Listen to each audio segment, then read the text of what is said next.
looking for a way to take better photographs of my coins. And I ran across the 3D plans for this product. Well, I don't have a 3D printer, so I ended up buying this one off Etsy, and I used it. And if you're interested in knowing how that experiment went, my name is Andrea. This is Dig for the Pony. Just come along and I'll show you what I found out, and in the end, you can decide whether it's for you. I'm going to show you the basics of how this works. You have it all set up and put together. You've got the light source to the front. If you want to see inside, you have the reflection from the light source on this white here. That's going to illuminate the coin. That's going to be here, seated on the included stand. I'll show you that stand. Here it is assembled. It's 3 pieces. It comes apart very easily.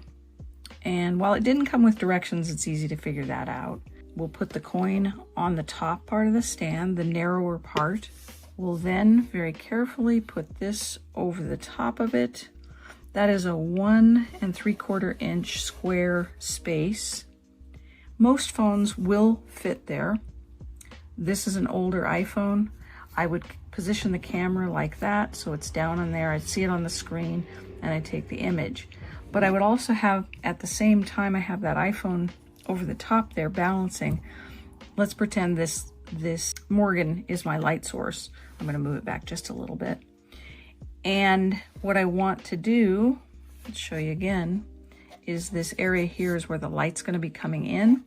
And I want to direct that light source so it is not flush against there, or you'll get flaring or a halo effect on your coin, but about 2 inches away is perfect.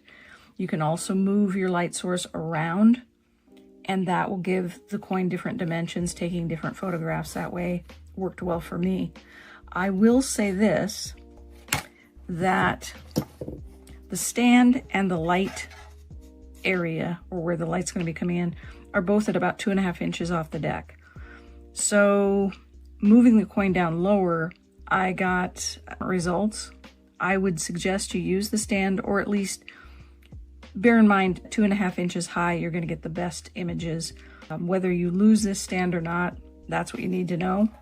So we put it on here. Any coin you like, up to $50 works best. Go over the top there. I don't know why it's shaped this way, other than it looks a little bit like a magnifying glass, but doesn't really seem to have any bearing on that. Then put your phone over the top, making sure the camera is there. Open up your camera app, take your picture. Have your light source where you need it. Adjust that as needed. And you're going to get pictures with your coin that way. Very easy to use. Made of sturdy plastic, 3D printed. The only thing I ran into is anything like a Morgan, a Peace Dollar, and an Eisenhower were a bit too large at that 2.5 inches to fit in the full frame.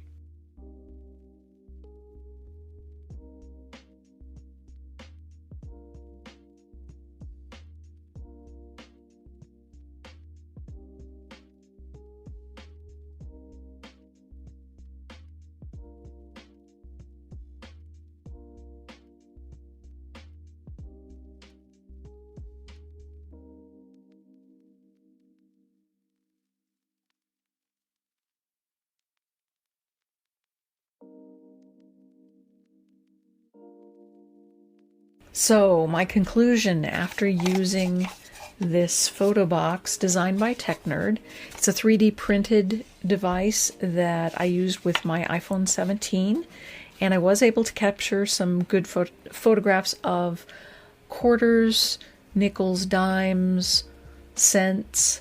When I got into the bigger, I guess I could do $50. When I got into the bigger coins, the Morgans and the Eisenhower and the Peace Dollars, I couldn't, because of the focal length between having the smartphone here on top, this light source, and then having this stand with the coin in there, which is, it's 2.5 inches high, which is parallel to this light bar space. The larger coins were getting cut off on the edges. Now, you could still take a picture of it, you could still move the coin around, take a portion of an image of a portion of it and view it that way. But the larger coins you couldn't really do well. So that's a limitation of it. Maybe if they have, this is version 3, maybe if at some point they do a version 4, they could make it a little bigger, maybe a little taller, which would probably help. Maybe have an adjustable stand. I think putting a disc on top of this, like a felt disc that would otherwise be like on the bottom of your chair, would be good for protecting your coins. I might do that. The lighting source being right up against it, you may get some halo effect on your coin photography. An easy way to take care of that is to take it back about 2 inches. That was the sweet spot for me. The thing too is if you have a light source and you're bringing it around, you're going to get different views of your coin with the light source at different angles. Now that's generally not a problem, except if you are taking images of Lincoln cents, wheat cents that have color variations, like you're looking for red, brown. If you want to showcase that, you're going to change the light source around, and you're going to have to do the best you can to get that color to be shown in the image. I did take this same stand without the light box and take photographs against a black background to kind of compare images out and about without a light box and with a light box. I think they're definitely better using the light box. I think that if I had a 3D printer, I would make my own, because the print, I first found the 3D printing software online for $10. This was almost $40 shipped for me from a seller on Etsy. Dark Matter Filaments is who I purchased from. There was one other seller. And I think that if you can afford it and you want to give it a shot, it's worth your time. I think that it does have its limitations. You can't put a slabbed coin in here and photograph it. Slab just won't fit. This is about 4 inches across. You're also going to be having to lift your coin to give it dimension.